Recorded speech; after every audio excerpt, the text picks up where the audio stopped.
again about the narcissist who basically wants, like the empath, right, wants a peaceful life with animals, with nature, with like-minded people, with their tribe, with compassion and love and fulfillment and creativity. The narcissist, not so much. They are not really human. They don't want human things. They want the opposite of, when you grow up and you think you're weird because you cry when there's brutality on television, or people are dying, or animals are getting murdered and slaughtered and whatnot. The sociopathic narcissist doesn't really care. A lot of people watch that on purpose, and they call themselves human. The empath, the highly sensitive empath, is the most human thing that you can find on the planet. They are the most human, because humanitarian is something positive. It has to do with love, compassion, respect, seeing one another, loving one another. And the narcissist is the opposite of all of that, and we see that quite a lot. Like, we see a lot of animal abuse, not only in the slaughterhouses, but like on the livestock markets, on like anywhere, like children and their pets is already sometimes not as clean, or just grown-up men driving in a car, seeing the duff on the street and like pushing gas instead of breaking down, like, going fast instead of slow when they see the bird on the street. The narcissist is the incarnated demonic nature. They want you to be in hell just like them. They want you to suffer. They love when you suffer. They hate when you have a good life. Not only because they hate you, but also because they are jealous. Because they didn't find the ability in themselves whatsoever to create a good life for themselves. And you did, because especially as an empowered empath, you know who you are and how powerful you are and what you bring to the table and what you can give. The narcissist wants to lure you into that dark cloud, and sometimes when you're just around them, you're like, oh my god, what is happening here? It's just their evil nature. And then I would pack my bags and leave. Don't ask around, am I allowed to leave? Don't ask if you can, can I leave? Can I go? Do I have to sit it through? Like, people are so numb to a lot of things, and you are the one feeling. And that's why when you feel the dark cloud of a narcissist and it's really impacting you and your health,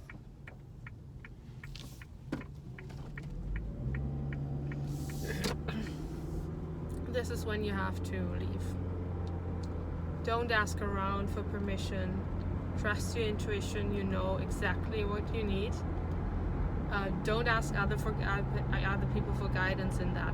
When you feel like crap around a person, like your soul is dying, like your heart is not beating, you feel like something is happening here.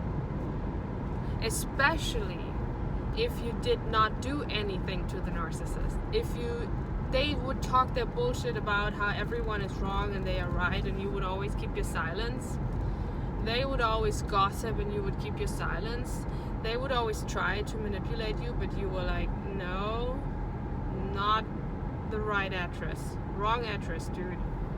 I'm not doing that. Especially when you would keep your distance from the narcissist. That's when he gossips about you. That's when he gets angry, because he cannot control you, and he is or she is irritated, triggered, and get so rageful by everyone who they cannot control and they cannot tell what to do. So if you just walk away in silence without exposing them and just say, you know, bye, I'm leaving, that's the best way to do it. Because don't underestimate the dark cloud they have around them, even though you're leaving.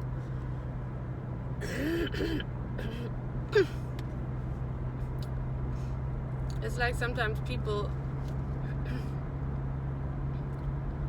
have been in abusive relationships and they are still suffering from it. They are still like in this weird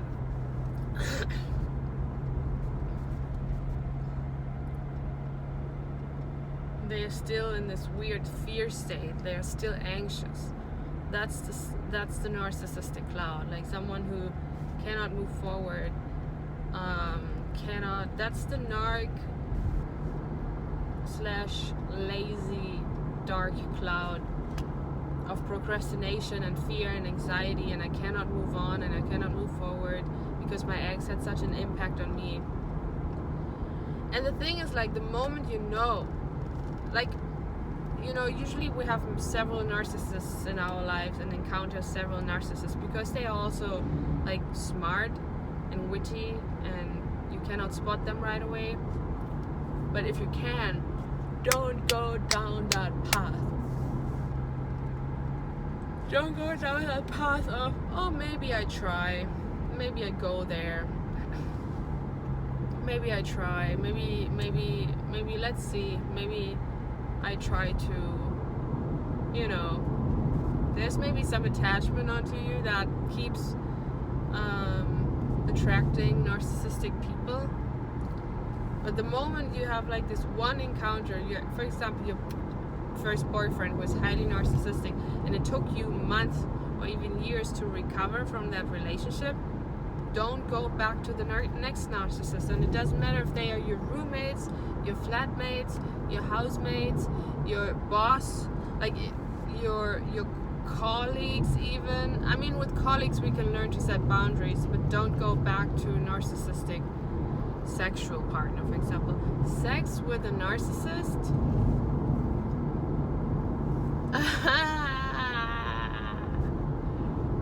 I don't like, well, how to put it? I don't know how to put it. But like, sex with a narcissist, it's not very successful for you, but you're such a giver. You have to stop being a giver as an empath. You have to stop giving second chances. You have to stop giving several chances. You have to stop giving permission. You have to stop over giving your time, energy, and space for people who don't value any of it. And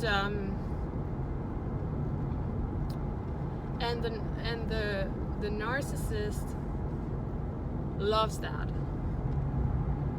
Not because of, oh, she's giving me a second chance, she's just such a good person. No, they love it because they fool you. They love it because they think you're an idiot. They don't see purity, good-hearted, compassionate, loving, kind, nurturing, warm people as something good. They think you are an idiot. And at the same time they are jealous because they want to have it. They are not it. They are far. They have to reincarnate like 1,000 times more to understand how not of a good person they are, of how toxic they are, how much pain they caused.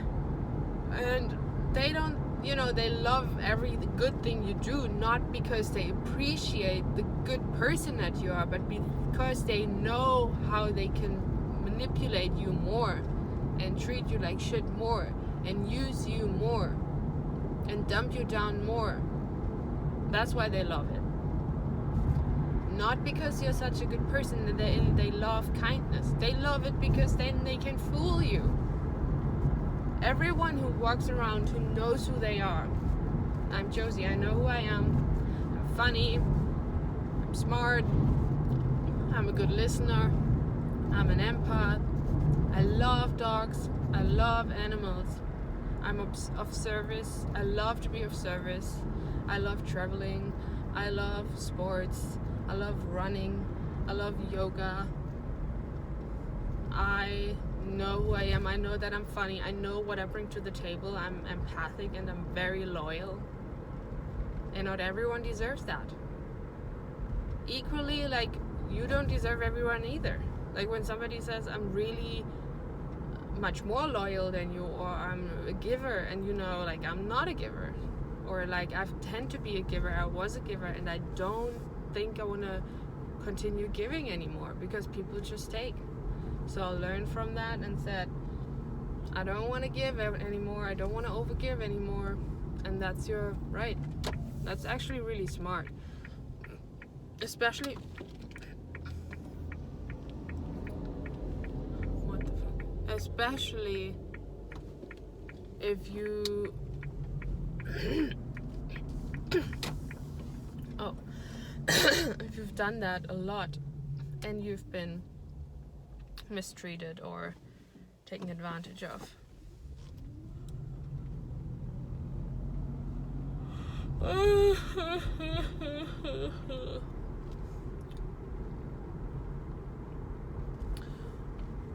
Also, deserving another person doesn't really make sense. It's more about, like, are we a match to each other?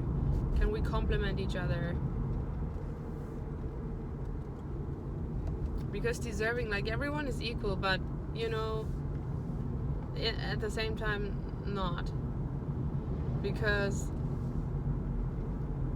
Mother Teresa is not the same person as people who start war. Jesus, not the same person as those who killed him, I would say. You know, and that's why empaths have to be like, stop being naive and like pay close attention to what's going on. We have to learn about, like, for empath, the most important thing is boundaries, energetic boundaries, and then also communicated boundaries, spiritual boundaries.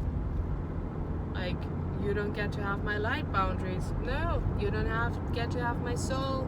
No, not my soul, not my body, not my person, not my individuality. I work too hard, and you are a lazy narcissist who does nothing else but stalking people, laying in bed all day, doing nothing.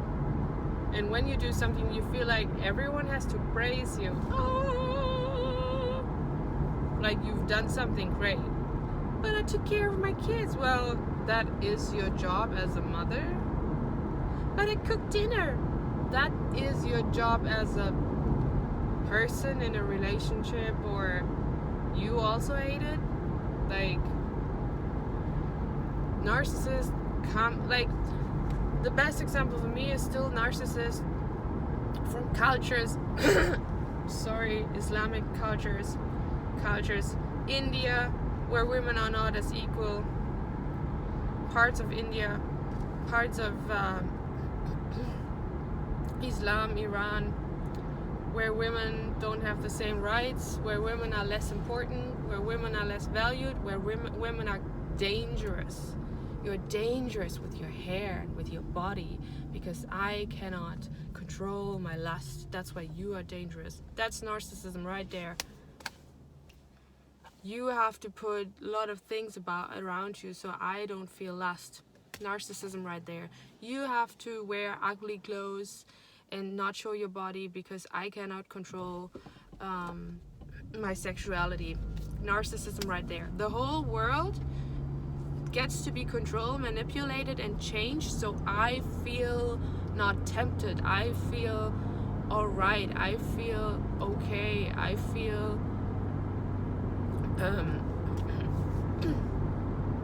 I don't struggle, you know. And when they come here to the Western world, sorry if that triggers some people of you, but my dad is a teacher. He met so many guys from Muslim countries who would punch their girlfriend because she would wear certain things. She would see another guy. She would, I don't know, hang out with her girlfriends late at night. If you have a sister as a Muslim guy and she is older than you, but she's not allowed to go out, but you are, and you don't reflect on how unfair that is, but you just accept it, you're being raised narcissist. Then you come to another country where women are allowed to wear whatever they want, allowed to study whatever they want, allowed to work in whatever they want, allowed to do whatever they want, allowed to say whatever they want. You go nuts. And I see a lot of narcissistic people in that field. Like, just from spotting situations in a supermarket, just from spotting situations in in how they talk to you, like they are better than you, and you're like, excuse me, did you grow up on the moon? We are equal. And that's how you raise a little boy, narcissistic boy, who is unable to show love, unable to show empathy, unable to show compassion, unable to reflect on themselves. If you raise someone and their sister you raise differently, this person will think, oh, I'm special, oh, I'm different, oh, I'm better. And they don't reflect on it. It's your job to reflect on it, even though your parents told you it's fine. At a certain age, it's your job to reflect on it. Of course you don't want to, like, you want to feel superior, but then you come here not really, I don't know, like, I know people who worked in school as teachers, and they said they expect me to give them great grades just because they were present in school, in the class. They were just there, and that's why they expect to get good grades. Excuse me, you know, narcissism, but raised narcissism, like, I was born, that's why I'm important. I was born, that's why I'm better than my sister. I was born, that's why I deserve a good grade. That's narcissism. And that shows how lazy they are once more, because they expect things just to happen and fall into their lap. Like, sorry about that, but Meghan Markle is a great example of how she expected to be, I don't know, more important than the Queen. She marries, and sorry if you see that differently, but I watched so many videos about Meghan Markle and how many times her face slipped when she was not center stage, when she was interrupted, or when her husband dared to speak. And I saw so many videos of her, how she would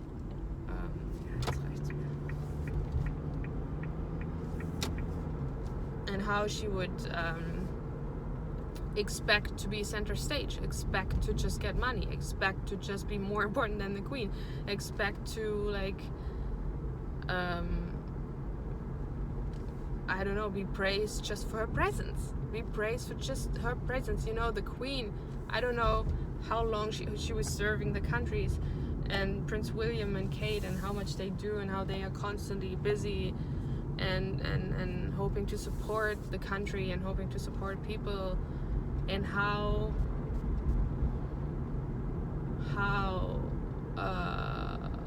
Meghan Markle just married. And for me, it's not understandable. I cannot fully comprehend the logic behind marrying a prince, marrying into royal family, and not being able for once to follow the protocol. Like the millions of times she would not follow protocol. Like those many times when she would, oh yeah, let me shake your hand first, even though my husband is prince and I didn't read the protocol, like oops, and pretends like it's nothing. But it is big, because for the narcissist, they have to be first, they have to be center stage, they have to be more important, they have to be better, they have to be in the center of attention. And then when people criticize that, she says it's racism. No, it's not racism, it's you breaking the protocol. That's it. It's not racism. It's not racism to tell you that you broke the protocol. That's for me narcissism 101. Like, ooh, I'm gonna break the protocol. Oops. Ooh, I'm gonna break the protocol. Oops. Oh, I broke it again. Oh, oops. And then pretending like it's not a big deal, pretending it was not your fault, pretending it's not a biggie, or pretending, and then calling yourself a feminist. I'm so sorry, but if you cannot follow rules, you're not really good in a royal family to follow protocol. And I'm sorry, but if you want to create a revolution in a royal family, then don't start with breaking rules and protocol, because that's not, like, start by, I don't know, like, I think Kate and William do a great job with how they try to support families and mothers and stuff, and you can see people there. The other two guys are just talking, but they are not really doing anything. So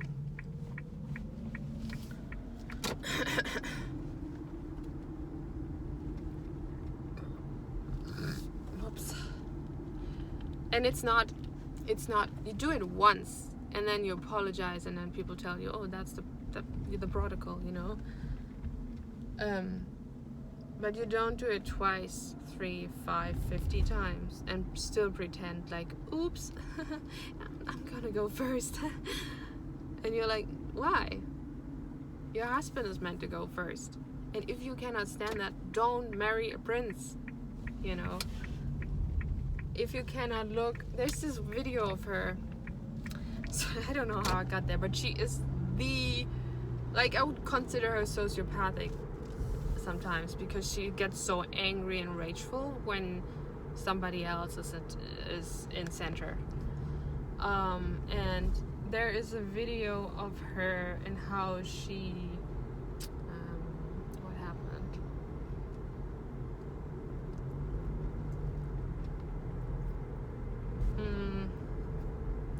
She would